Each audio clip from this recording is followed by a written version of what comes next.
Hello, class 8 student. This is our chapter number 11, an anthill.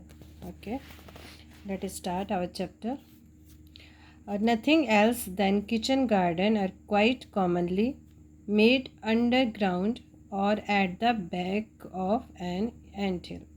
यहाँ कह रहा है केवल किचन गार्डन के अलावा यहाँ पे कोई भी चीज़ ऐसी नहीं है जहाँ पे कोई चीज़ अंडरग्राउंड बनाई जाती है और बैक ऑफ एंट हिल और एंट हिल के पीछे। ये किसकी बात हो रही है? ये चींटियों की बात हो रही है जो ऐसा करती हैं।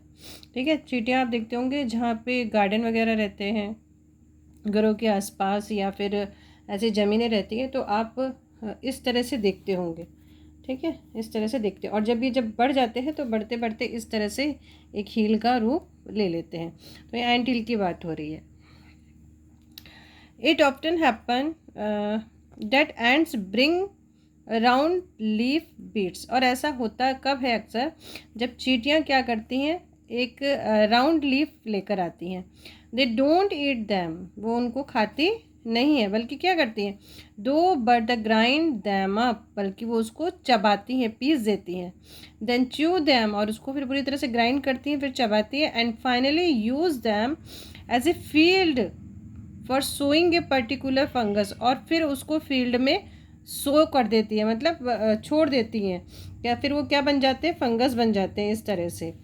ठीक है, which is always handy in ant hill, और फिर वो इस तरह से अपना एंट हील बनाती हैं।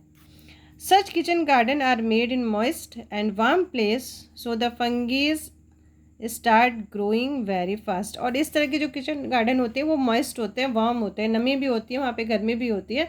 तो जो ये फंगीज होती हैं ये बहुत जल्दी जल्दी ग्रो करती हैं।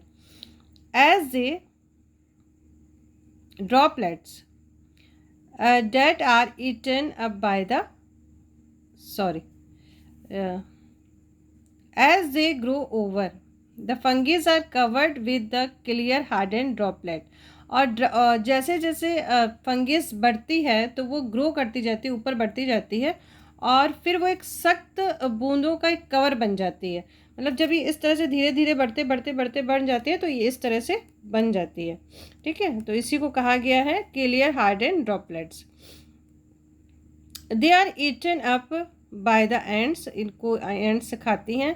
These droplets are sometime called ant cabbage, और कभी कभी इनको हम एंड कैबेज भी बोलते हैं, ये जो चीज़ें हैं। Ant takes good care of their kitchen garden, जो एंड्स होती हैं, चींटियाँ होती हैं, अपने किचन गार्डन की बहुत अच्छे से केयर करती हैं। When a female flies away to start a new anthill, जब किसी फीमेल को एक नया एंटिल बनाना होता है, she take some fungus with her, और अपने कुछ फंगिस अपने साथ में ले जाती हैं। And plants the first row, और फिर उनको बोती हैं, लगा देती हैं इस तरह से। This fungus grow nowhere but in the old ant hill, ये कह रहे हैं ये जो फंगिस कहीं और नहीं ग्रो होती बल्कि कहाँ होती है? पुरानी एंट हिल के पास में ही। Sometime and fetch various grass, seeds and the ripe grain, take them deep underground। Okay, और कभी कभी चींटियाँ क्या करती हैं, बहुत कुछ ग्रास लेके आती हैं, सीड ले आती हैं, राइप ग्रेन्स लेके आती हैं, और उनको वो ज़मीन के अंदर बहुत अंदर लेके चली जाती हैं, deep underground. And see to it that they don't get wet और स्टार्ट टू स्पाउट, और वो इसका ध्यान रखती हैं कि वो गीले ना हो और उसमें कोई भी अंकुरित ना हो, मतलब कोई इसका प्लांट वगैरह ना बन जाए, जो भी वो सीड्स वगैरह लेके आती है, और वो गीले भी ना हो। इसके लिए क्या करती हैं? In hot weather, ants take the grain out and put them on the sunny side of the ant hill to dry। और फिर वो गर्मी के मौसम में उनको बाहर लेके आती हैं सूखने के लिए। देखिए चींटियों में भी कितना दिमाग है ना। सनी डे में क्या करती हैं, जब धूप तेज होती है गर्मियों में तो उसको बाहर लेके आती हैं एंट हिल के पास में और सूखने के लिए रख देती हैं। By the evening they take them back in, और शाम होते होते उनको वापस अंदर ले जाती हैं। It's really bad luck if it start raining heavy, और ये बहुत ही बैड लक हो सकता है अगर बारिश स्टार्ट हो जाती है। For all the stores will then used drying all over again, और फिर जो बेचारियों ने सुखाया उनको फिर से सुखाना पड़ सकता है। तो चींटी भी कितना मेहनत करती हैं देखिए, बहुत अपने मतलब दिमाग है उनमें भी कि देखो सुखाना है, फिर वापस ले जाना है, फिर विंटर के लिए रखना है। Very intelligent. चलिए, after drying the grain ants grind them up with their jaws. ठीक है, जा मतलब अपने जो जबड़े होते हैं ना उससे जब सूख जाते हैं ग्रेन, तो चींटियाँ अपने जबड़ों से उनको क्या करती हैं, पीस देती हैं। They take the finest flour imaginably, और वो एकदम बारीक पाउडर उसका बना लेती हैं। The flour soon become sweet and the somewhat wetter, perfect food for ant larvae. और वो जो फ्लावर है वो मीठा हो जाता है और एक लिक्विड के जैसे थोड़ा सा हो जाता है, गाढ़ा सा तरल पड़ता है, जो एंट के जो लार्वाज होते हैं, मतलब जो जब एंट अंडा देती है उसके जो लार्वा बनते हैं, उसके लिए एक अच्छा खाना ये होते हैं। An ant hill can be dwelling for various ant species। और जो एंट की जो रहने की जगह है, जो एंट हिल होती है, वो कई तरह की जो चींटियों की जो प्रजातियां हैं उनके रहने की जगह होती है। The bigger ones pay no attention to small ants who scurry about here and there. और जो बड़ी चींटियाँ होती हैं वो छोटी चींटियों पे ध्यान नहीं देती हैं।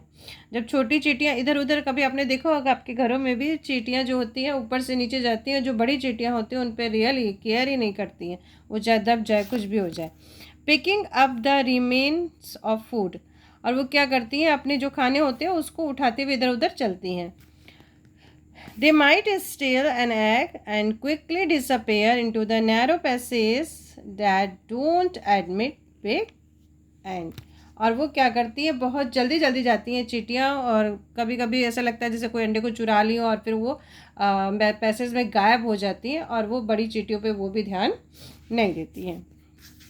Beside such hanger on, there are many other dwellers in the ant hill that are also parasites. Parasites कौन होते हैं, परजीवी, मतलब जो दूसरों का ब्लड चूस लेते हैं। ठीक है, तो ये कह रहे हैं इसके अलावा, मतलब ये जो चींटियां हैं बड़ी चींटियों के अलावा और भी ऐसे कुछ प्राणी हैं जो एंट हिल के अंदर रहते हैं, वो हो रहे हैं पैरासाइट्स।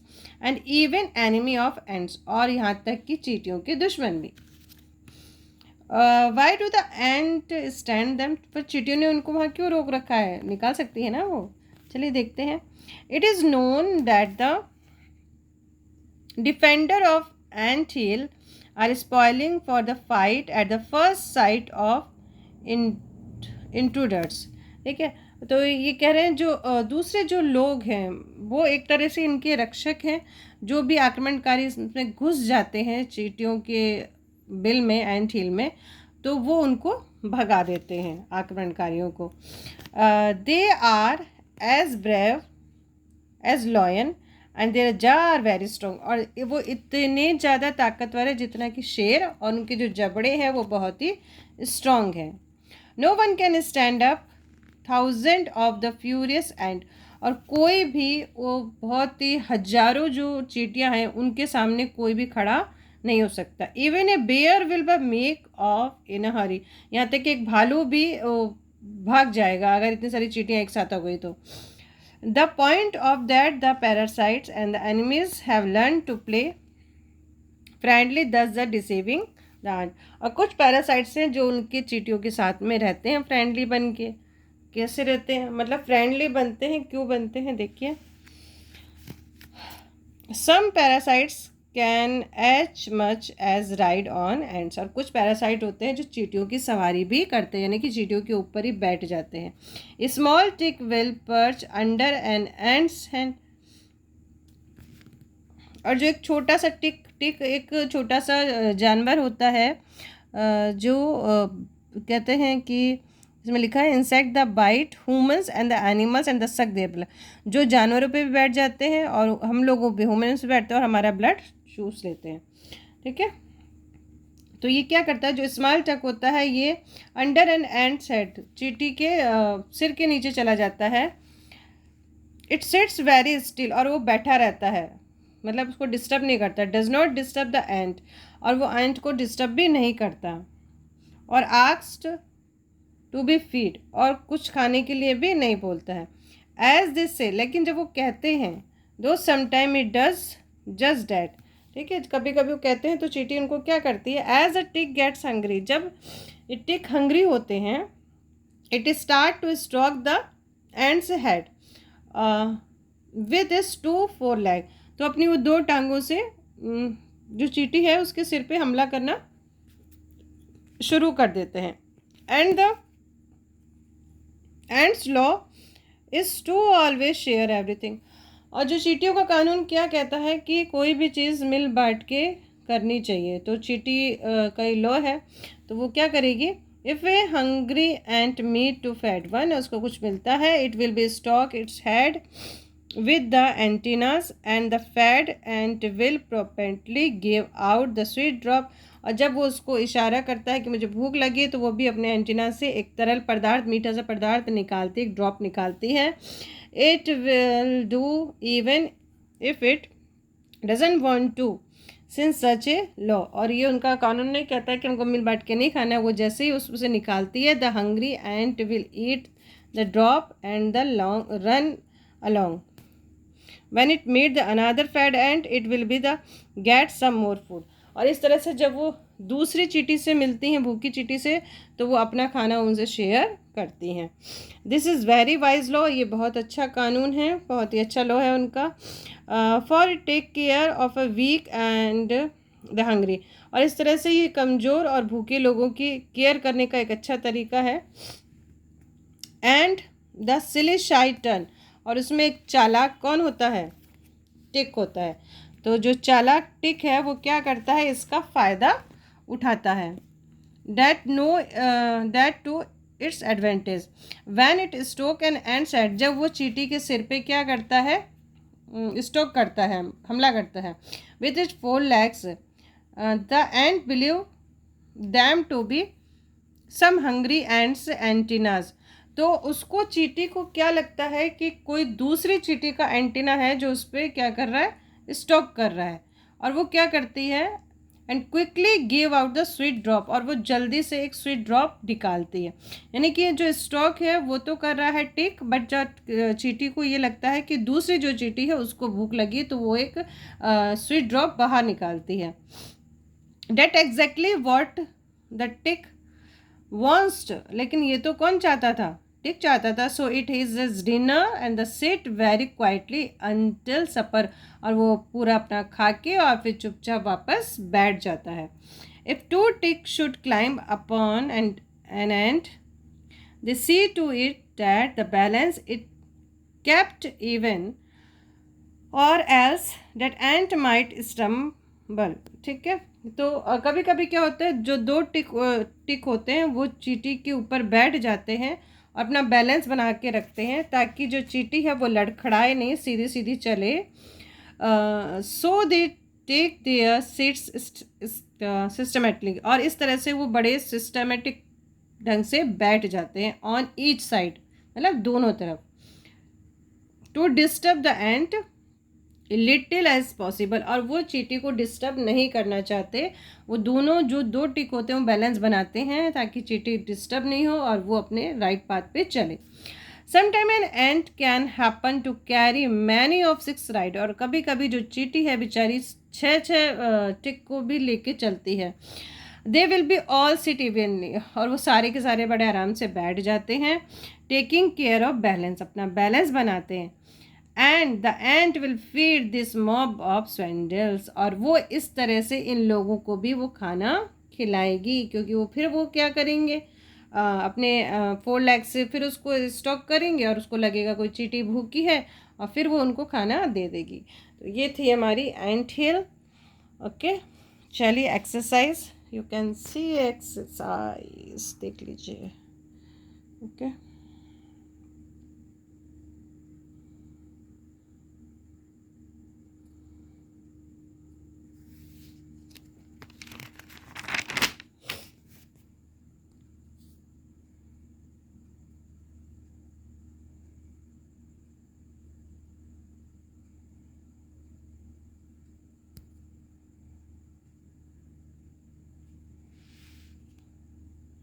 ये जो क्वेश्चन नंबर 7 का जो फर्स्ट है, I could not find, you try.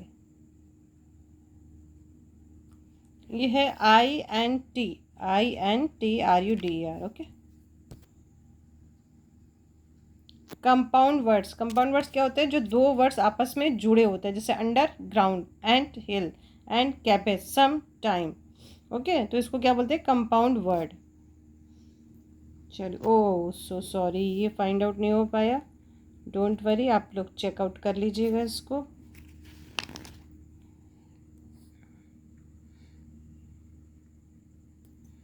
Segment, strip, sector, chunk, chip, piece, block, section, okay. ये क्या थे हमारे? Represent part of the, not whole thing, पूरी चीज़ नहीं है, पार्ट है ये। चलिए अब चलते हैं क्वेश्चन आंसर पे। क्वेश्चन आंसर आज आपके बुक में ही है। चलिए स्टार्ट करते। What do the ant do with the leaf bits? पत्ती का जो टुकड़ा है, पत्ते का टुकड़ा है, उससे एंट क्या करती है? तो आप क्या लिखोगे? ये देखिए यहीं पे है आंसर आपका। आप लिखोगे दे डोंट ईट। दैम की जगह आप क्या करते हो? लीफ बीट लिख सकते हो। दैम की जगह क्या लिख सकते हो आप? लीफ बीट्स, है ना। They don't eat leaf bits, दो पे कॉमा लगाइएगा, जैसे है वैसे लिखिएगा। But grind them up, then chew them, and finally use them as a field for sowing a particular fungus which is always handy in any ant hill, okay. तो ये आपका इसका फर्स्ट का आंसर है। क्वेश्चन नंबर 2 में क्या है? What is ant cabbage? Ant cabbage क्या है? तो आप क्या लिखोगे? यहाँ से स्टार्ट करोगे, सॉरी यहाँ से स्टार्ट करोगे, ठीक है। द फंगीज आर कवर्ड, क्या लिखोगे? The fungi are covered with the clear hardening droplet, comma, that are eaten up by the ants, जिसको क्या करती हैं? एंट्स खाती हैं। These droplet are some time called ant cabbage. ये आपका सेकंड का आंसर हो गया, okay. Question number 3, how do ant store grain? चींटी कैसे स्टोर करती है ग्रेन को? तो आप क्या लिखोगे? अब लेके तो आ गई है, ओके। तो हमको बताना है स्टोर कैसे करती है। तो स्टोर करने का क्या तरीका है इनका? इन हॉट वेदर, क्या लिखोगे आप? In hot weather and take the grains out and put them on the sunny side of the ant hill to dry. फिर क्या लिखोगे? THUS 10, क्या लिखोगे आप? आप लिखोगे THUS 10। फिर उसके बाद क्वेश्चन से लिखना, 10 लिख के बाद क्वेश्चन से आप कैसे लिखोगे? 10 एंड्स, क्या लिखोगे? Ants store grain, store grain, बस। What is the law of ant? इनका कानून क्या है? शेयरिंग। बहुत ईजी है ये, तो आप यहाँ से लिख दीजिएगा। The ant's law is to always sharing everything. सारी चीज़ों को क्या करना है? शेयर करके ही यूज़ करना है। Question number 5, how does the hungry tick get food from the ants? कैसे वो लेता है खाना? तो वो क्या करता है? सिर पे मारता है ना। तो आप यहाँ से लिखोगे इफ़ एन, ये नहीं, यहाँ तो ये हो जाएगा, पर यहाँ तो खाना कौन खा रहा है? टिक खा रहा है। तो टिक ही करता है ना 4 लेग से स्ट्रोक। तो ये क्या हो जाएगा यहाँ से? When it strokes an ant's head, क्या हो जाएगा? When it strokes an ant's head with its 4 leg, the ant believe them to be some hungry ants antennas and quickly give out a sweet drops, okay। चलिए last question, why are the tick calls the mob of swindlers? क्यों बोलते हैं? तो आप क्या करोगे? पहले यहाँ से लिखोगे if 2 ticks should climb upon से लेके यहाँ तक आप इसको लिखोगे। उसके बाद सो, उसके बाद क्या लिखोगे, सो, एसओ, सो करने के बाद फिर लिख दोगे द टिक्स। सो करने के बाद क्या लिखोगे, द टिक्स, फिर call the mob of surrenders. Okay, तो ये आपका चैप्टर कंप्लीट हो गया है। तो 1-2 टाइम आप इसको एक बार फिर से रीड कर लेना ताकि अच्छे से समझ जाएं इस चैप्टर को। फिर मिलते हैं नेक्स्ट चैप्टर में, तब तक के लिए bye bye, take care, see you letter.